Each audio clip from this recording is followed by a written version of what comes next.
Suppose এখানে 3টা rho আছে, আমি 2টা বক্স নিলাম। একটা বক্সের মধ্যে আমি 50 লক্ষ টাকা রাখলাম, আর আরেকটা বক্সের মধ্যে আমি 1 টাকার একটা মুদ্রা রাখলাম। আমি আপনাদেরকে বলবো, আপনারা যে কেউ হয়তো 50 লক্ষ টাকার বক্সটা নিতে পারবেন, নতুবা 1 টাকার যে মুদ্রা, এই মুদ্রার বক্সটা নিতে পারবেন।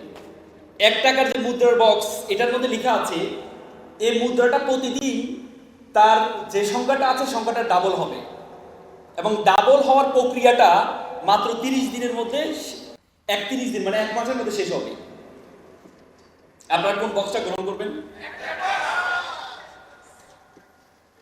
কেন 50 লক্ষ টাকা গ্রহণ করবেন না? তাৎক্ষণিক আপনি 50 লক্ষ টাকা পাবেন।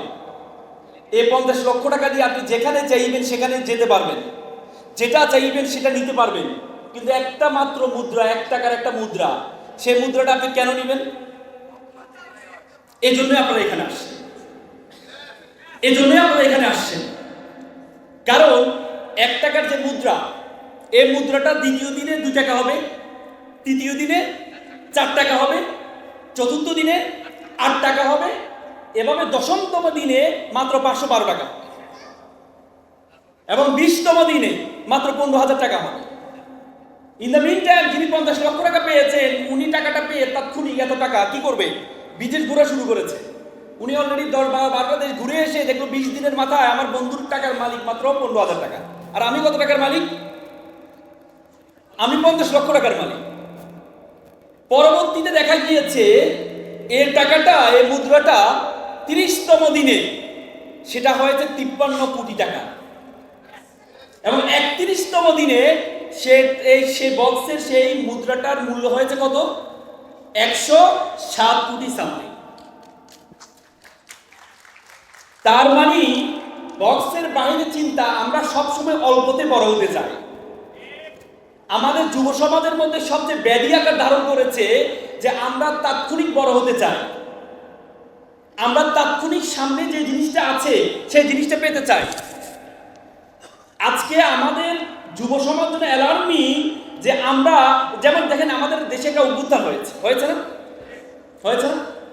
এই যে যারা অভ্যুত্থানের নেতৃত্ব দিয়েছে তাদেরকে আমরা আশা করেছিলাম, যারা অভ্যুত্থানের নেতৃত্ব দেবে, বা আমরা অনেকে বলে এটা দ্বিতীয় স্বাধীনতা, যারা অভ্যুত্থানের নেতৃত্ব দেবে বা স্বাধীনতার নেতৃত্ব দেবে তারা পরবর্তীতে লিডিং পজিশনে থাকে।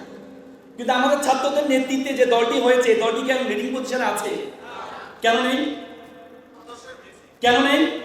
তার কারণ হচ্ছে আমাকে অল্পতেই পেতে হবে, আমাকে এখনই ক্ষমতা পেতে হবে, আমাকে এখনই কোটি কোটি টাকার মালিক হতে হবে। আমার সামনে যে কোটি কোটি টাকার অফার আছে সেই অফারটা আমাকে গ্রহণ করতে হবে। সে অফারটা গ্রহণ করতে হবে এজন্য যে দূরদর্শিতা, যে আমাকে 31 দিন পরে, 3 বছর পরে, 4 বছর পরে আমার দলটাকে আমি কোথায় নিব সে চিন্তা নাই। তাদের কথা হচ্ছে আমাকে এখনই এমপি হতে হবে, আমাকে এখনই মন্ত্রী হতে হবে।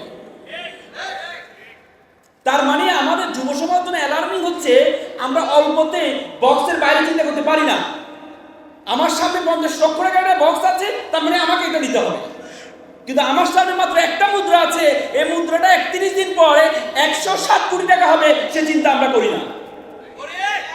সে চিন্তা আমাদের করতে হবে, যদি সে চিন্তা আমরা করতে পারি তাহলে থিঙ্ক আউটসাইড দ্য বক্স, এই যে আজকের যে প্রোগ্রাম, সেই প্রোগ্রামটা বাস্তবায়ন করা সম্ভব হবে। 2 বন্ধুকে অফার দেওয়া হয়েছে, 2 বন্ধু বড় লোক হতে চায়, তার স্বপ্ন বড় লোক হবে। তো তুমি বড় লোক হতে চাও, হবে। তো গ্রামের মোড়ল তাকে অফার দিল যে আমাদের গ্রামে তো পানি নেই, পার্শ্ববর্তী একটা নদী আছে, তোমরা নদী থেকে বালতি করে পানি এনে দিবা, প্রতি বালতি প্রতি তোমাকে 10 টাকা করে দেওয়া হবে। রফিক এবং শফিক চিন্তা করলো তো ভালো কথা। রফিক প্রতিদিন 100 বালতি পানি নিয়ে আসে, কত টাকা হয়? 100 বালতি 1000 টাকা। সে এভাবে করে করে করে করে সে প্রচুর টাকার মালিক হচ্ছে। আর শফিক সে চিন্তা করলো আমি 50 বালতি করে পানি আনবো। তো রফিক বললো তুমি তো বোকা বেটা, 100 বালতি আনো। বললেন না, আমি 50 বালতি আনবো। সে 50 বালতি এনে 500 টাকা পায়, সে 500 টাকা দিয়ে সে পাইপ কিনা শুরু করছে, যে এই পানির যে পাইপগুলো আছে না, পাইপ কিনা শুরু করেছে। সে আবার প্রতিদিন 500 টাকা করে পাইপ কিনে সে গ্রাম থেকে নদীর মাছ পর্যন্ত সে কি পাইপটা টেনে নিয়ে আসলো। পরবর্তীতে যখন তার প্রথম বন্ধু সে অনেক টাকার মালিক হলো, 2-3 লাখ টাকার মালিক হলো, তখন তার পকেটে 1 টাকাও নেই। কার? দ্বিতীয় বন্ধু। কারণ সে পাইপ টানা শুরু করছে। পরবর্তী দেখা 2 মাস পর্যন্ত সে পাইপ টেনেছে, টানার পরে তার টাকাটা যখন আসা শুরু হয়েছে, দেখা গেল প্রথম বন্ধু থেকে প্রায় 10 গুণ তার 2 দিনের মাথা টাকা বেড়ে গিয়েছে। তার মানে কি আপনাকে থিঙ্ক আউটসাইড দ্য বক্স, বক্সের বাইরে চিন্তা করবেন according to demand of situation. চায়নাতে একটা গাছ আছে, চায়নাতে একটা বাঁশ গাছ আছে। সেই বাঁশ গাছটা দেখা যায় 5 বছরে মাত্র এটা এতটুকু বাড়ে, 1 ফুট বাড়ে 5 বছরে। 6 বছরের মাথায় মাত্র 1 মাসে 93 ফুট হয় এই বাঁশটা। কত ফুট? কারণ আপনি যদি 5 বছর পর্যন্ত আপনি চিন্তা করেন যে কি করলাম, শুধু পানিয়ে দিচ্ছি, বাঁশ তো বড় হয় না। আমরা অল্পতে হাল ছেড়ে দিই না? অল্পতে হাল ছেড়ে দিই না? কিন্তু আপনি অল্পতে হাল ছেড়ে দিলে আপনি আপনার যে গন্তব্য, সে গন্তব্যতে পৌঁছাতে পারবেন না। এটাকে বলে কম্পাউন্ডিং ইফেক্ট। শুনেছেন তো নাম আপনারা? চক্রবৃদ্ধি হারে বাড়া। এই চক্রবৃদ্ধি হারে আমাদেরকে বাড়াইতে হবে। আল্লাহ তাআলা কোরআনে ফামাই ইয়ামাল মিসকালা জাররাতিন খাইরান ইয়ারা ওয়া মাই ইয়ামাল মিসকালা জাররাতিন শাররান ইয়ারা। জাররা পরিমাণ কাজ করতে হবে। জাররা, প্রত্যেকটা সংখ্যাকে আমাদেরকে এমফাসাইজ করতে হবে, প্রতিদিনকে এমফাসাইজ করতে হবে, প্রতিদিন আপনাকে কাজ করতে হবে। মাইকেল ফিলিপস নাম শুনেছেন? পৃথিবীর সবচেয়ে বড় সাঁতারু। তিনি এ পর্যন্ত যতগুলো গোল্ড মেডেল পেয়েছেন, পুরো এশিয়াতে এতগুলো গোল্ড মেডেল নেই। 28টা অলিম্পিকে 23টা গোল্ড মেডেল পেয়েছে। তাকে জিজ্ঞেস করা হলো আপনার সফলতার মূল রহস্য কি? উনি বলে আমি প্রতিদিন 3 ঘন্টা সাঁতার করি। সবাই তো অবাক, মাত্র 3 ঘন্টা? তিনি বলে প্রতিদিন। সবাই আবার বললো মাত্র 3 ঘন্টা? তিনি বলে প্রতিদিন। তিনি বলে আমি প্রতিদিন মানে প্রতিদিন। আমার আজকে আমি অসুস্থ, তারপরও আমি 3 ঘন্টা। আজকে আমাদের বড়দিন, তারপরও আমি 3 ঘন্টা।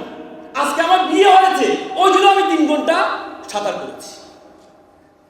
তার মানে যেদিন আমি গোল্ড মেডেল পেয়েছি, তারপরের দিন গিয়েও আমি 3 ঘন্টা সাঁতার কেটেছি। তার মানে প্রতিদিন প্রতিদিন মাত্র 3 ঘন্টা করে পৃথিবীতে সবচেয়ে বেশি গোল্ড মেডেল অর্জন করেছে মাইকেল ফিলিপস। তার মানে কন্টিনিউইটি। আপনি যদি যে কোনো একটি কাজ ধারাবাহিকভাবে যদি আপনি করতে পারেন, তাহলে আপনি সফল হবেন। পারবেন ইনশাল্লাহ? পারবেন ইনশাল্লাহ? ইনশাল্লাহ।